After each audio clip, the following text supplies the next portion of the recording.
अध्यक्ष गेल्या वर्षी ही सूचना नव्हती, या वर्षी लागलेली आहे. काय सूचना आहे? की इथं घोषणा देऊ नये म्हणून आपण समाधी द्या बिंदास, काय अडचण नाही नाही आता आम्हाला येऊन सांगून गेले, समाधीच्या गीत म्हणू परिसरात नका, जे कार्यक्रम गाणी म्हणू नका, घोषणा देऊ नका. शिवाजी महाराजांची आता 5 मिनिटाकडे आम्हाला येऊन सांगून गेले. कोणी लावली ती? घोषणा का द्यायची नाही ते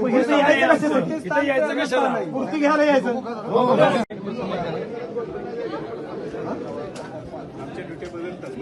पण त्याच्यावर हे पण नाही लिहिलं. महाराष्ट्र शासनाचं काय नाही त्याच्यावर. कोणी लावले?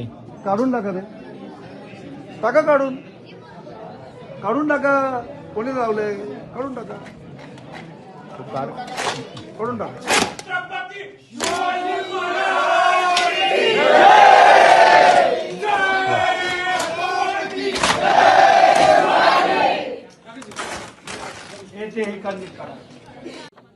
छत्रपती शिवाजी महाराजांच्या समाधीस्थळी रात्री आम्ही दीपोत्सव कार्यक्रम करण्यासाठी गेलो होतो.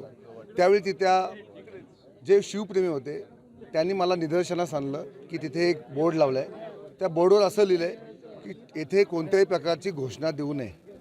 आता ज्या छत्रपती शिवाजी महाराजांचं आपण नाव घेऊन राज्यकारभार करतो, आज ज्या छत्रपती शिवाजी महाराजांच्या प्रेरणेनं हा देश चालतो, त्या शिवछत्रपतींच्या समाधीस्थळी घोषणा न देणे अशा प्रकारचं कोणी अतिउत्साही कार्यकर्त्यांनी बॅनर लावले होते. आणि तो बॅनर कोणतेही महाराष्ट्र शासन किंवा आर्कोली डिपार्टमेंट किंवा रायगड जिल्हा परिषद माध्यमातून लावलं गेलं होतं. तशा पद्धतीचं अनधिकृत बॅनर काढण्याची मागणी झाली आणि त्याला मी अनुमोदन दिलं आणि त्या अनधिकृत पद्धतीचा बॅनर काढून टाकून छत्रपती शिवाजी महाराजांची घोषणेने तो भाग आपण दुमदुमवला.